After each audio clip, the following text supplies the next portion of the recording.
In today's show, we're talking about the Oklahoma City Thunder for fantasy basketball for the upcoming season. Michael Bolton. Thanks, Josh. It's Michael Bolton here, and it's time for another episode of the Locked On Fantasy Basketball Podcast. Let's get to it. Let's get to it, indeed.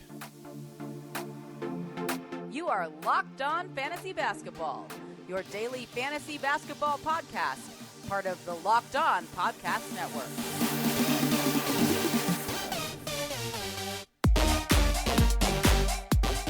Hello and welcome to the Locked On Fantasy Basketball Podcast, brought to you by Basketball Monster. My name is Josh Lloyd and I am the lead fantasy analyst at basketballmonster.com. And you can find me on Twitter as always at redrock_bball and on Instagram at Locked On Fantasy Basketball. Today's episode is brought to you by BetOnline.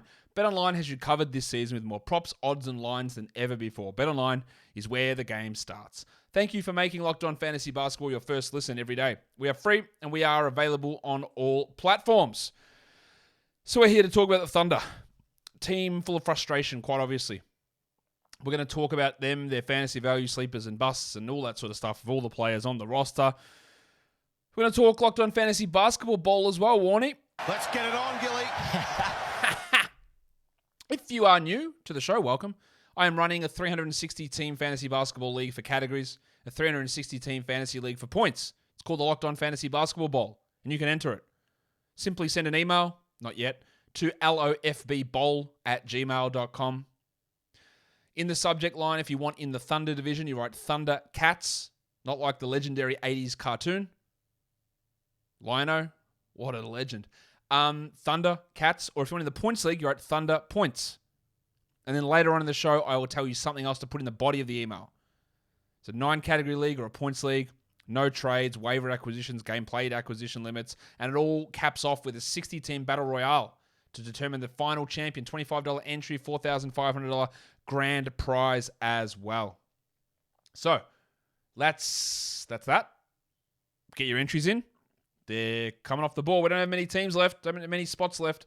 Keep your entries coming in. And let's talk about this Oklahoma City Thunder team, who have 52 quality games for the upcoming season and 13 back-to-backs, league average, and above league average in quality games. So basically, they're a pretty strong schedule. Now, I've just noticed a typo on that graphic, on the schedule breakdown. I probably should adjust that because they definitely don't have one game in the fantasy playoffs. But overall, they are just average right across the board in terms of their value for this upcoming season. In terms of schedule, anyway. That's the players on the roster, different matter. But in terms of how the schedule shakes out for them, they're an average squad. There you go, updated. 11 games if your playoffs end on March the 19th, 4-4-3. 11 games if your playoffs end on March 26th, 4-3-4. 11 games if your playoffs end on Yahoo default, April 2nd, 3-4-4. 11 games is pretty good, right across the board. So a really strong playoff schedule for this Thunder team.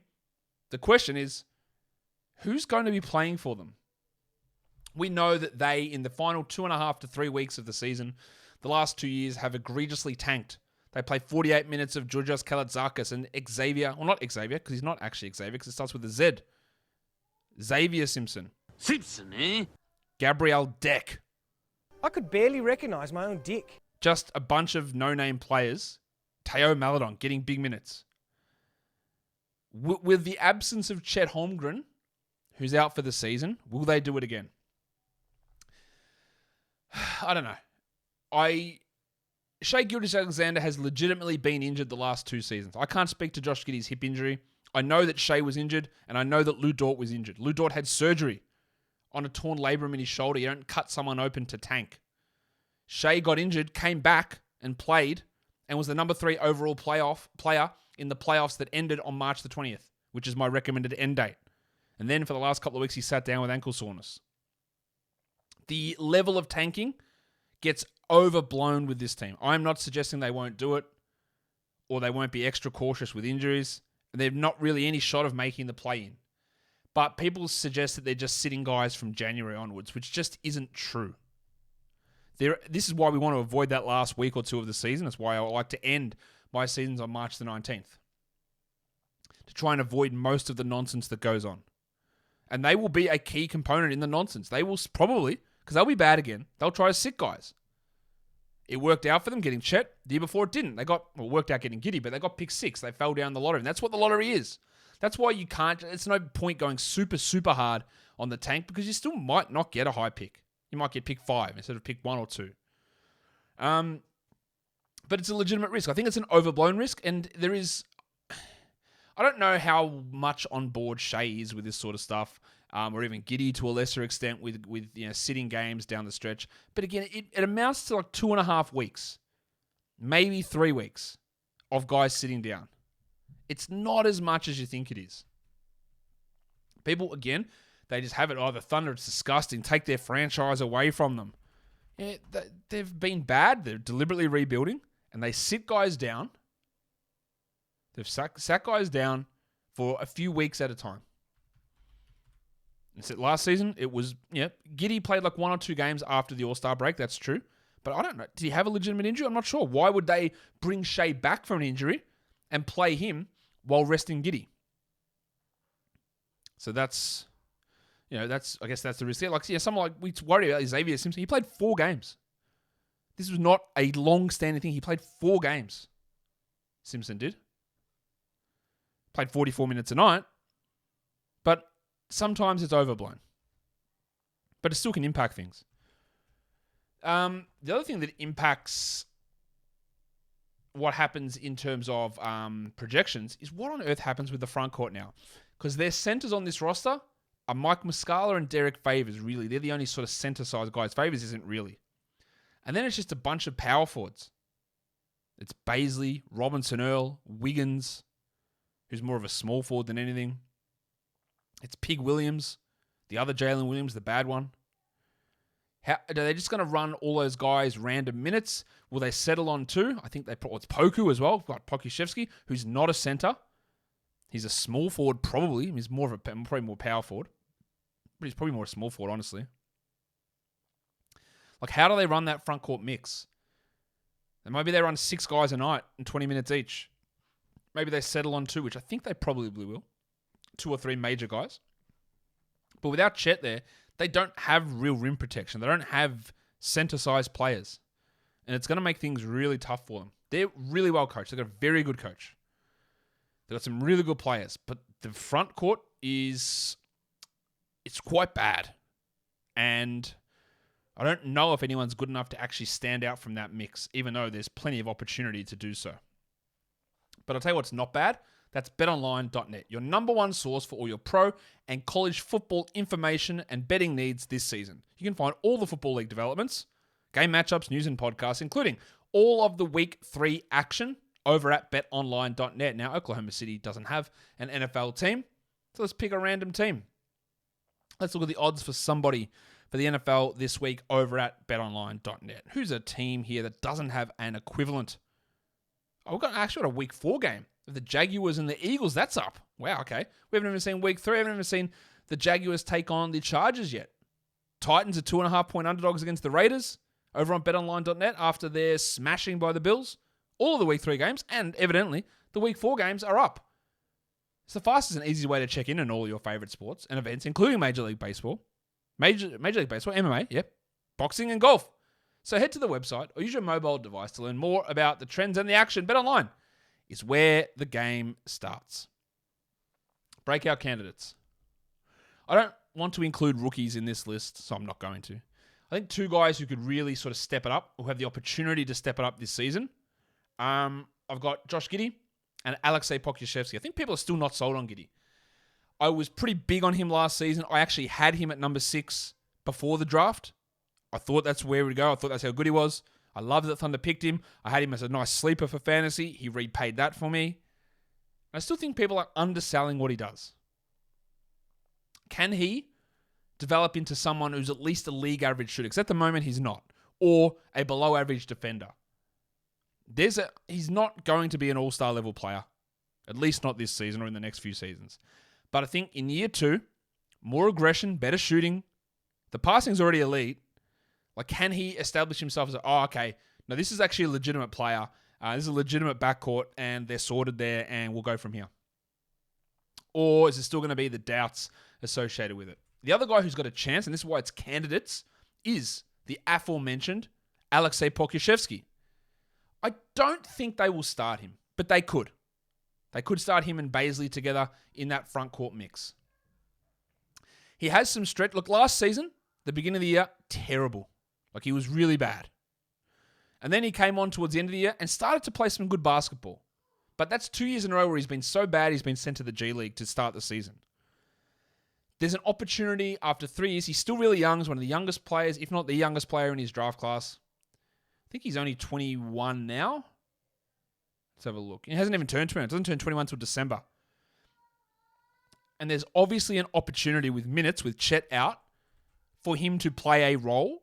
And maybe, with the guys in front of him, Robinson Earl, Wiggins, Baisley, Muscala, Favors, nobody there's good. And if Pokusevski actually becomes good, there's a huge opportunity. He's been so bad to start off the last 2 seasons, I'm not sure I have faith in it, but he showed some signs towards the end of last season that he maybe can do something interesting that makes us excited. Sleepers. Giddey has been ranked really aggressively on some sites. His ADP on Yahoo is 55. That's too high for me. There is a dearth of assists later in drafts, I know that, so I think as a round 6 or round 7 player, it's fine. His Fantrax ADP is 65. It's probably bang on. But I wouldn't want to go near that top 50 into the round 5 where he's going in some spots.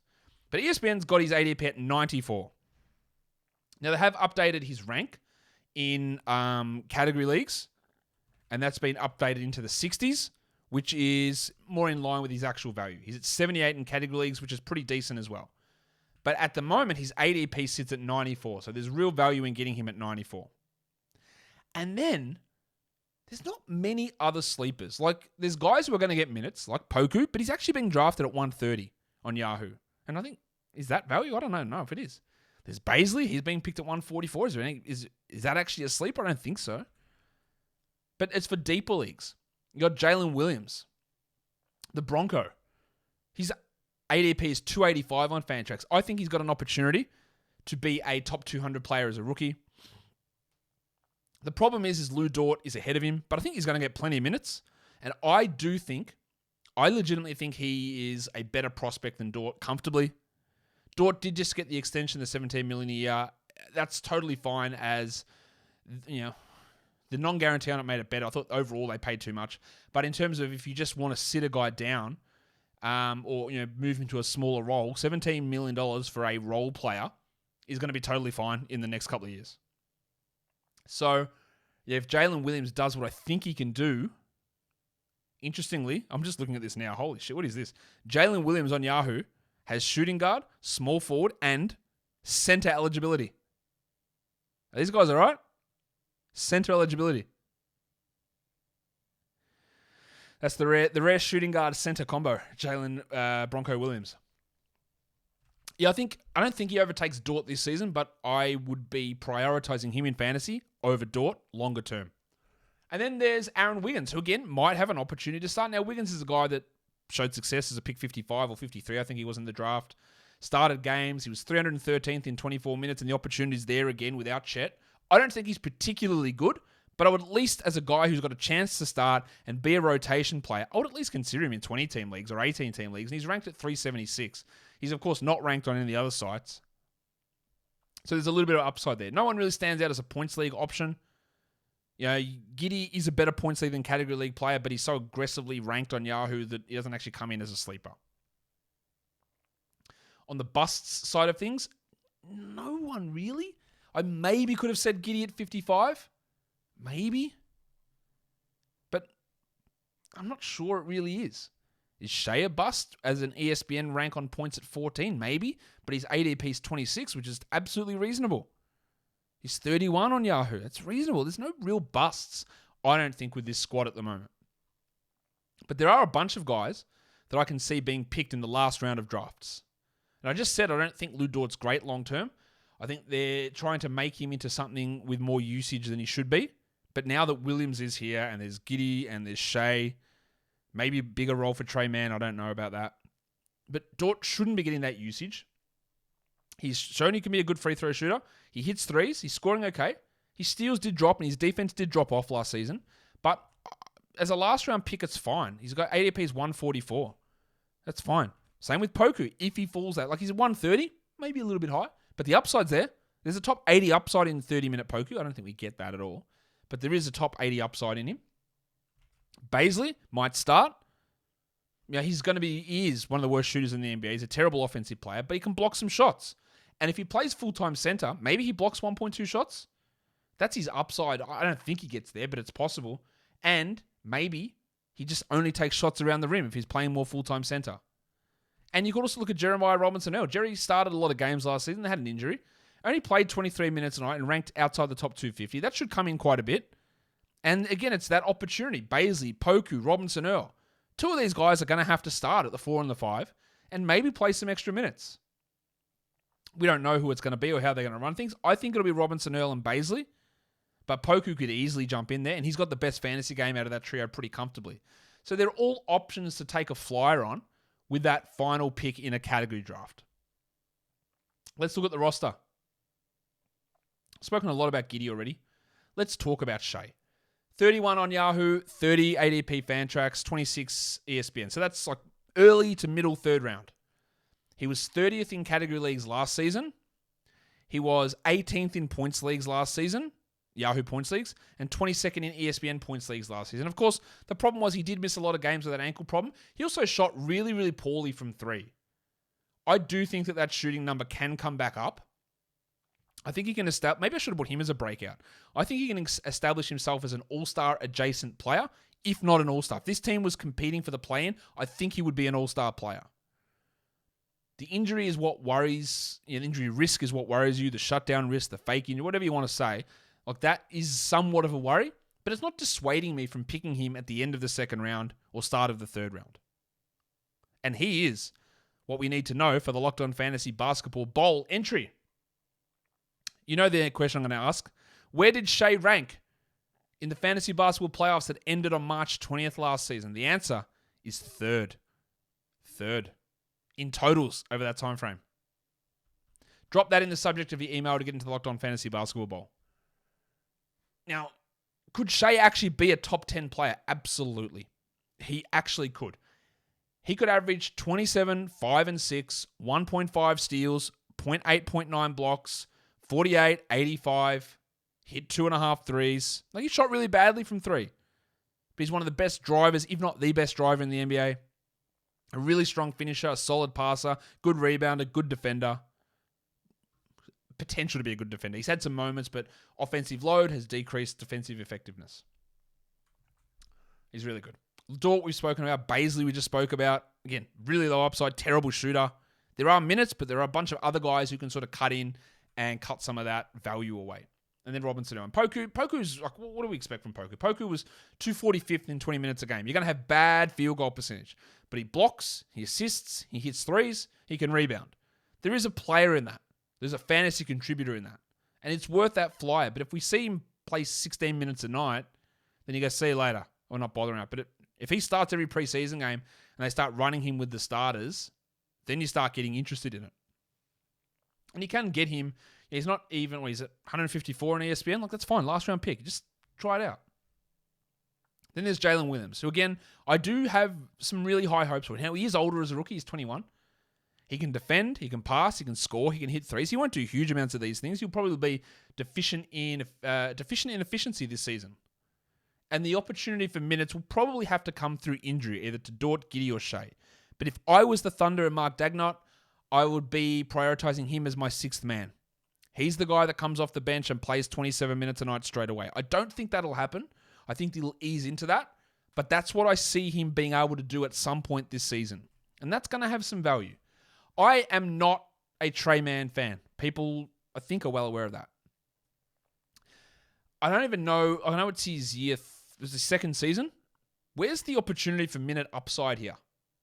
Again, there's Dort, there's Giddey, there's Shai. They brought in Bronco Williams. So where does Mann get these extra minutes? To me, he's an inefficient chucker who struggles defensively and not a good passer or rebounder. I think his fantasy game is pretty rough. Like pretty bad. Bad field goal, steals, blocks, rebounds, assists. I'm not sure he gets enough minutes to be useful points-wise. And he can hit some threes. He can pop off, for sure. And if we get a situation where Shea is out or Giddey is out and he is the starting point guard and he's playing 30 tonight, you would add him because he will put up numbers. But he needs that. He can't really contribute in a lower role. And at the moment, that role, it's not really there. Kenrich Williams is a really solid player. Think Jae'Sean Tate in Houston. That's the sort of player he is. But he's better.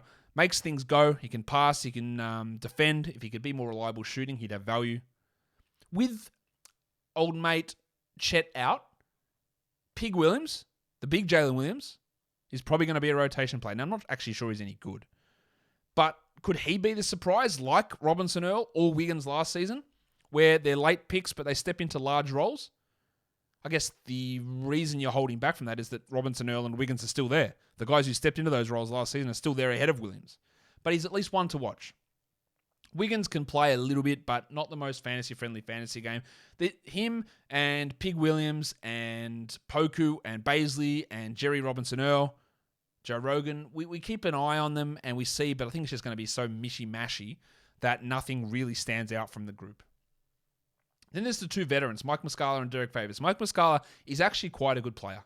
He can protect the rim. He can shoot. His ankles are rooted. He has ankle issues or surgery. He just can't really stay healthy on him. And some of that is you might be spacing the floor a little bit too much. But given that Robinson Earl, Baisley, Wiggins, Pig Williams, none of them can shoot, having him out there does actually help things for Giddey and Shea. So I think they'd want to give him some minutes. At least in deeper leagues, there's some threes there. While Derek Favors, his body just can't do it anymore. They need to make cuts on this roster, by the way. And Favors could be one of them that goes. He picked up his $10 million option. They have got too many players on the roster. And Favors, despite the lack of centers, maybe they just get rid of him. Lindy Waters is absolutely not afraid to shoot. Sometimes he's afraid of them going in, but he's not afraid to shoot. He's on a two-way, as is Eugene Omarui. And I haven't even spoke about their other lottery pick, Usman Jeng. Now, I wouldn't say that there's a huge minute load here coming, but what if he, who I think is more of a 3, but what if they played him at the 4? There's obviously an opening, and they go with him and Baisley. I think he'll be actually a player that might, if he played 28 minutes a night, might rank 300th in fantasy because of low scoring, low threes, low percentages. But he can pass a bit, he can handle the ball. He's got upside. And maybe I should have included him in the, hey, take a stab at it. Maybe in a 16 team, you grab him last round and see what happens. But again, keep an eye. If they go him and Baisley as the starting 4-5, or him and Jerry Robinson Earl as the 4-5, then our spidey senses go off. We go, oh, okay. I still think he'll be bad. Rookies in general are bad, and I think he'll be really bad. Like, terribly bad. But we keep an eye if he gets the minutes. And then there's Chet, who is not going to play this season, which sucks. He would have been a 4th-round player, probably gone 3rd round in a lot of spots. I still, if I'm in a dynasty rookie draft, I would still take him number 1 overall. The gap closes because he misses 1 year here. In a dynasty startup, I would have considered top 15. I'd probably look at him as top 30 now. But you need to understand that if you're taking him in a dynasty startup with that early pick, you're not competing this year. So that puts you in prime position for Victor next season as well. So, yeah, you could then come in and have Chet and Victor both on your team for dynasty. And by the way, Victor looks stupid. He's like hitting his head on the rim. He's 7'4". He's still growing. It looks insane, him playing. So just think that. Like, Chet, I think, is still a top 40, top 30 guy as a rookie next season when he plays. And if you draft him in a dynasty startup, or even in a dynasty rookie draft, you're getting this prospect who's still really good and increasing your chances of getting the guy who's a legitimate, unbelievable freak in Victor Wembanyama. And I think that combination, like, have Paulo Banchero and get pick 10 in a dynasty rookie draft next season, or have Chet and Victor. Chet and Victor's the answer. It's just a shame we won't get to see him this season. Yeah, and that does it for the Thunder. Don't forget to follow this podcast on Apple Podcasts, Google Podcasts, Stitcher, Spotify, and on Odyssey. Thumb it up. Leave your comments down below, guys. We are done here. Thank you so much for listening, everyone. See ya.